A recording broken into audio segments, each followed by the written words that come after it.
Unlike the presentation of opportunistically acquired post-mortem specimens or anecdotal sightings, empirical data can be verified or disproved by scientific analyses.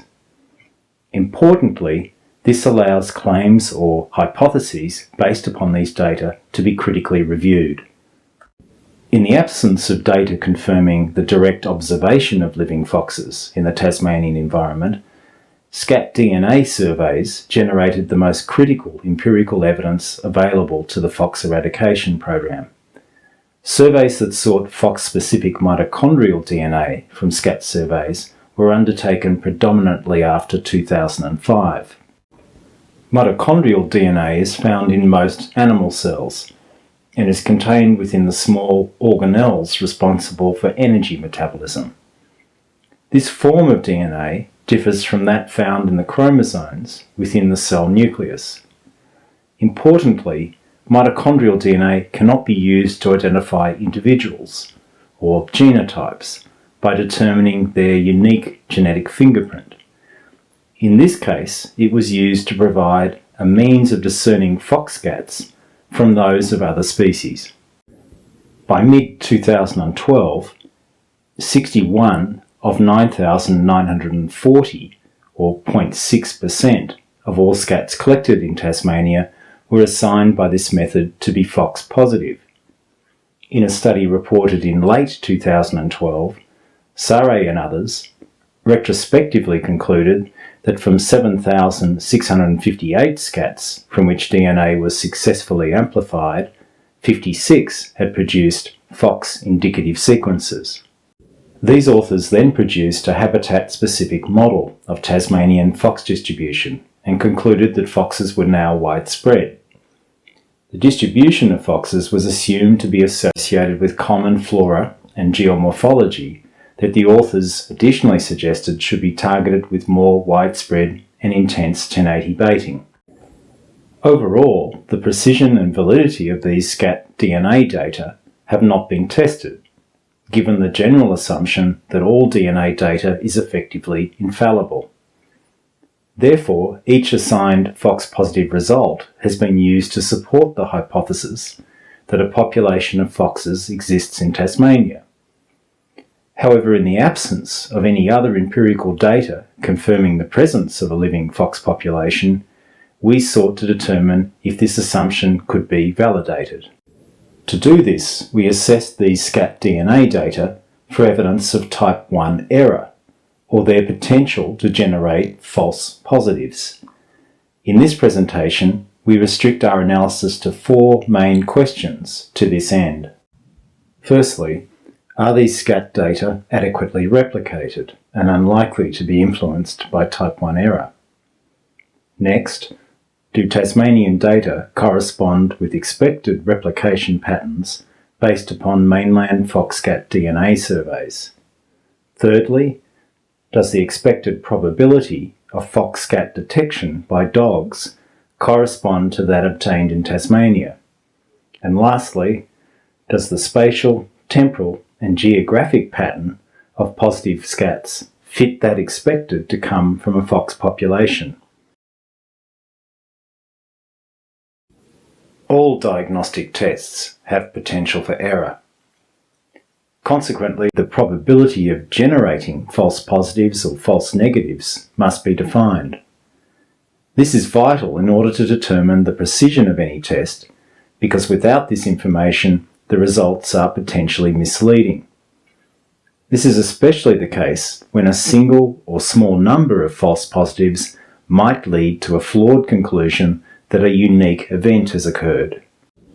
As a practical example of how we handle such error in day-to-day life, consider home pregnancy testing. In reality, the chances of false positives are small. When they do occur, it may be due to human error, unusual test conditions, or perhaps sample contamination.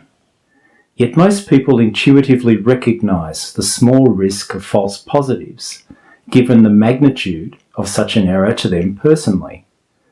Accordingly, they typically use more than one test in order to increase their confidence in the test's result.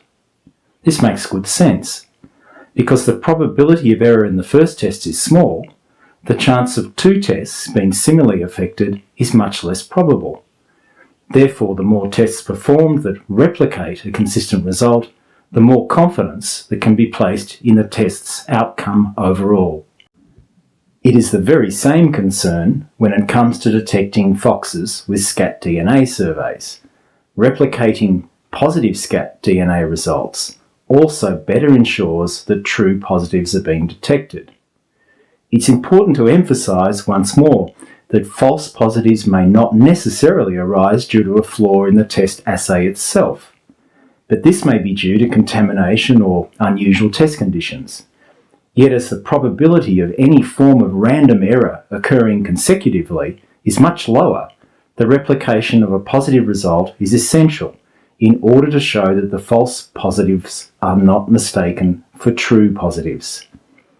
The greater the number of Fox positive scats found in any one independent search at the same location, the lower the likelihood is that these results have arisen due to false positives. A lack of replication in such data, on the other hand, can be a simple but powerful indicator of the possible influence of type 1 error. Especially in the context of some 10,000 predominantly Fox negative scats collected in Tasmania, if replicated detection is low and only single positive scats are routinely detected, far less confidence can be placed in a few widely spread positive results, as the potential for type 1 error is high. On the other hand, if Fox positive data are replicated by at least 2 scats and ideally more in each independent search, the potential for data to be affected by type 1 error is much reduced, and there is far less chance of false positives being mistaken for true positives. Tasmanian DNA data reveal extremely poor levels of data replication, with 59 of 61, or 97%, of Fox positive detections arising from a single scat in each independent search. Scat detection dogs failed to replicate Fox positive scat detections in 34 of 36, or 94%, of successful searches. There were no instances where more than 2 Fox scats were found in any one search. Overall, this strongly implies that the potential for type 1 error must be considered. Following this finding, we sought an indication of how common the replicated detection of Fox scats should be by a comparison with mainland studies that have also used scatDNA analysis. In a study conducted at Werribee in Victoria, 4 5-kilometre long road transects were walked daily by volunteers, and any Fox scats that were seen were collected. By searching only a 2-metre wide road, a total area of only 1 hectare was searched at each site. This represented an extremely small proportion of any fox's home range that the road may have intersected. Unlike the study by Sare and others, DNA microsatellites and not mitochondrial DNA were used in order to identify individual fox genotypes. A 4-day sample of scats collected on consecutive days was genotyped. This was the equivalent of a pool of scats accumulating for only a 4-day period in a fox's home range. Of the 30 fox genotypes identified, an overall average of 40% were detected at least twice, with some being detected up to 6 times. These results showed that using only the fox scats accumulating for 4 days, that it's highly probable that the same animal can be detected at least twice, using only crude scat collection techniques. Since far more than a 4-day pool of scats will be present in the environment when a fox is present, and given the much greater efficacy of scat detection dogs, we sought a model indicative of the expected probability of replicating scat detection in Tasmania. Using this model, we investigated whether the probability of fox scat detection measured in the field corresponded with that reported by the fox eradication program in Tasmania. In captive studies, red foxes were reported to produce 8 scats a day, irrespective of their diet. Nuclear DNA suited to microsatellite genotyping was also shown to be fully viable for 1 week, and decreasingly so for up to 12 weeks. Mitochondrial DNA has an even greater persistence. Therefore, we assume for the purposes of our model that scat DNA will be viable for only 1 week in the field. Experimental trials conducted in Tasmania by the Fox Eradication Program, using fox scats imported from mainland Australia, showed that scat detection dogs had a probability of between 0.1 and 0.4 of finding a single fox scat known to be present in a 100 hectare standard search area within a 30-minute period. This detection success mirrors that of detection dogs reported in other studies overseas. Using this empirical estimate, we predicted the binomial probability of detecting 2 or more scats from foxes present in the same 100 hectare search area. Because foxes maintain a home range, and this is obligatory in the breeding season and for the rearing of cubs, the overall density of fox scats accumulating in the environment in 1 week will depend upon the home range area maintained. The size of fox home range areas are relative to the habitat type they inhabit, and this has been well studied in Australia. In our model, we used estimates for a diversity of different habitats in southeastern Australia and calculated the average density of fox scats produced by 1, 2 and a social group of 6 foxes in a week. This was found for home range sizes between 100 and 1,000 hectares, even though home range areas corresponding to Tasmanian habitats would rarely be expected to exceed more than 100 hectares. We then calculated the binomial probability of detecting a second scat in a 30-minute search of the same 100 hectare search area after the detection of the first. Using the lowest empirically derived probability of detecting fox scats using dogs, our model indicated that almost a 100% likelihood existed of repeat scat detection in each search when home ranges were smaller than 100 hectares. Using the lowest probability of detection success for various home range sizes, the probability of detecting 2 or more scats each search ranged between 0.33 and 0.53. These probabilities corresponded closely to the results of the Werribee trial that used only a 4-day pool of scats and simple survey techniques, suggesting that we were unlikely to be overestimating the potential to replicate scat detection in our model. Given these probabilities, it's also possible to calculate how closely this model corresponds to the Tasmanian data. Accordingly, we determined the probability of obtaining only 34 single fox-positive detections out of 36 successful searches using scat detection dogs. We found that the binomial probability of recording only 2 instances of replicated scat detection from 36 searches was extremely small.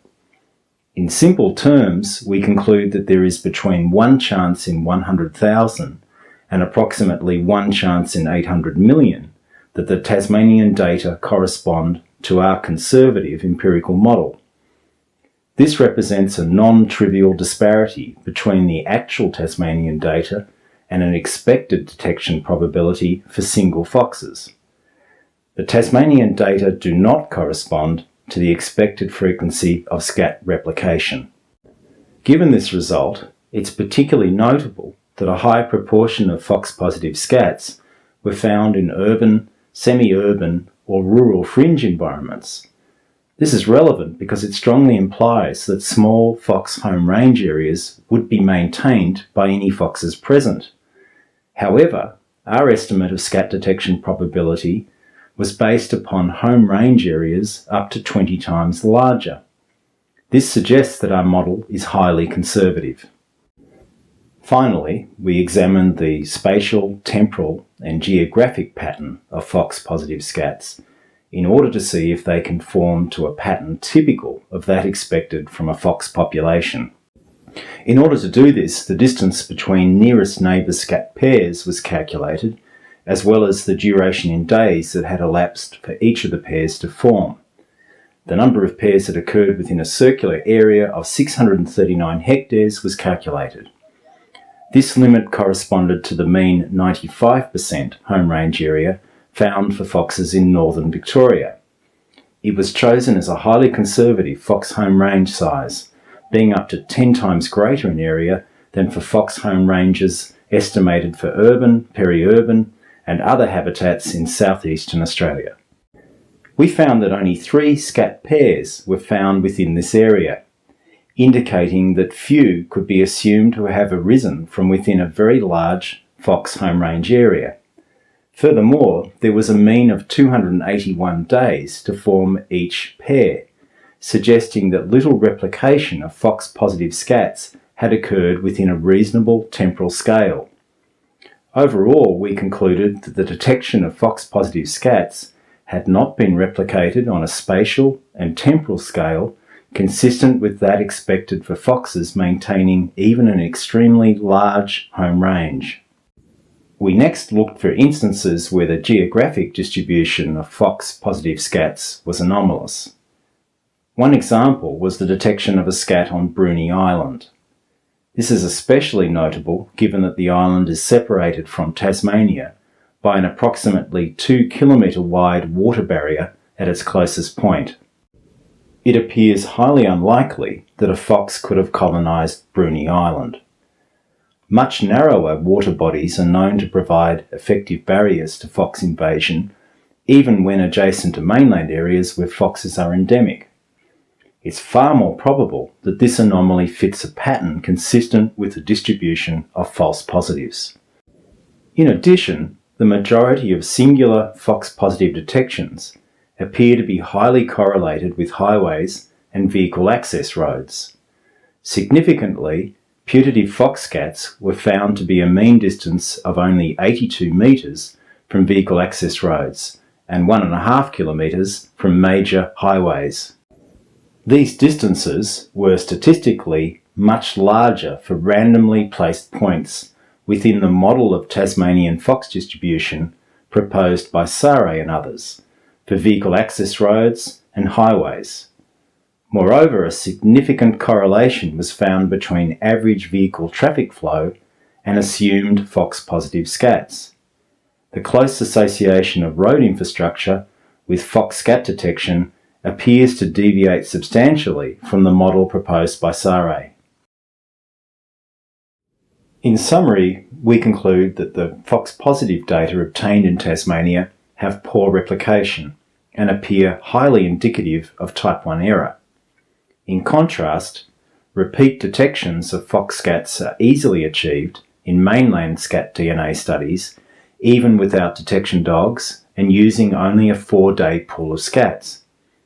The low frequency of repeat fox scat detections stands in stark contrast to the expected pattern.